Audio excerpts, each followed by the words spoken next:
Avant, c'était mieux. Je pouvais aller plusieurs fois au Super U pour apercevoir Amaya, la jolie caissière aux yeux verts pour laquelle je suis en crush depuis 4 mois. Émile, 21 ans, amoureux anonyme aux sorties de première nécessité non reconnues par le gouvernement. Parler avec sa petite voix intérieure, ce n'est pas à la portée du premier venu. Portrait de Maurice Pachieux, 67 ans, ventriloque. Tout avait débuté avec une simple chaussette sur laquelle Maurice avait collé des grands yeux mobiles, noirs et blancs, qu'il avait trouvés dans un magazine de Pif Gadget. Il faisait rire Suzanne, sa petite sœur, en lui racontant des histoires ubuesques de princesses ratées. Avec les copains, ça ne le faisait pas vraiment. Alors, avec eux, la chaussette restait dans sa poche, à l'abri des regards moqueurs.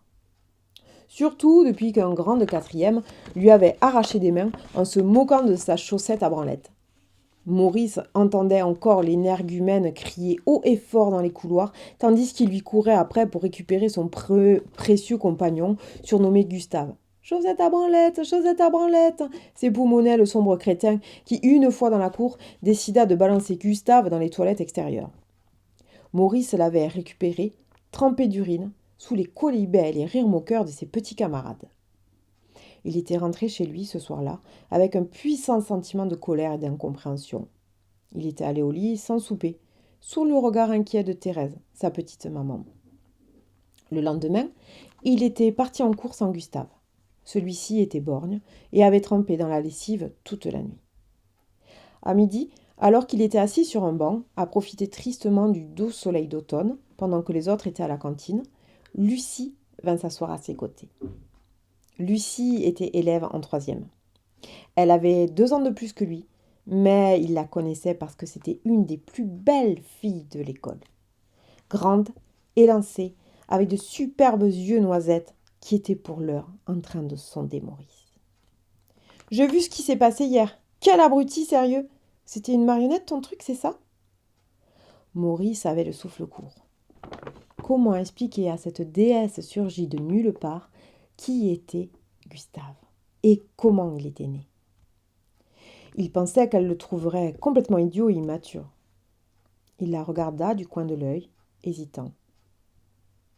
Mais Lucie le regardait avec quelque chose de tendre dans le regard, quelque chose qui n'était ni de la pitié, ni de la moquerie. Alors, il se lança sans la regarder, mais sans bafouiller. Il lui raconta comment son père était mort, alors qu'il avait 6 ans, et sa petite sœur à peine 2 ans. Comment la tristesse s'était abattue sur sa maison. Le silence, entrecoupé par les longs sanglots de Thérèse, veuve à peine 27 ans.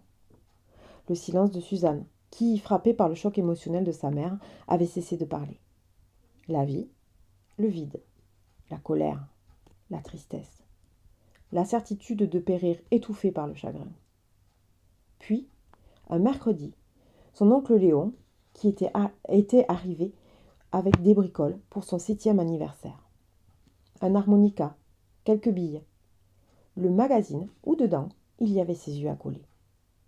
Le gâteau pas bon de la pâtisserie de Monsieur Jucot. Les yeux tristes et fatigués de Thérèse. Et sa terrible colère le soir, parce qu'encore une fois, Maurice avait lancé ses chaussettes sales à côté du panier à linge. Son sentiment de culpabilité, alors que sa mère était assise sur le vieux canapé jaune en tissu, en train de pleurer, tandis que Suzanne touchait les pieds maternels pour tenter de la réconforter. Son départ honteux pour la chambre, où il s'était assis, ses chaussettes à la main, à son bureau, sur lequel il avait posé les cadeaux de tonton Léon, le frère de son père. L'idée était venue comme ça. Il était alors reparti dardard vers le salon. Il s'était mis à genoux devant sa mère et avait sorti de derrière son dos sa chaussette sale, munie de 2 grands yeux qui louchaient.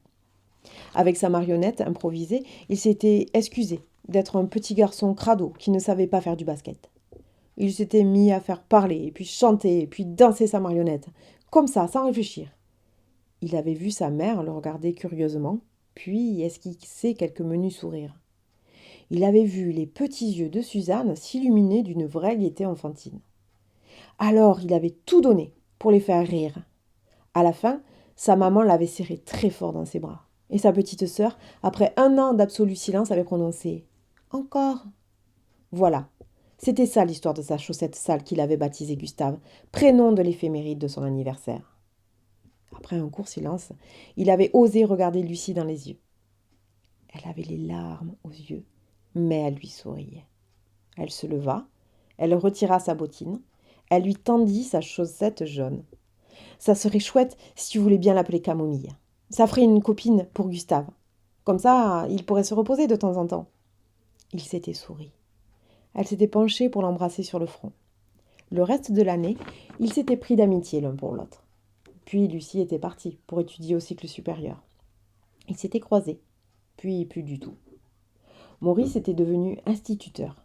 Chez lui, il y avait sur son bureau les reliques de Gustave et Camomille, qui avaient vécu de folles aventures. Dans sa classe, il y avait Théodore, une splendide chaussette à carreaux dont il se servait en groupe ou en tête-à-tête. Il était le seul professeur des écoles ventriloques de toute l'académie.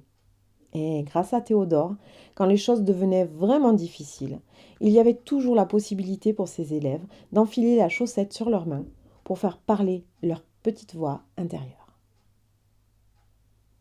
À demain!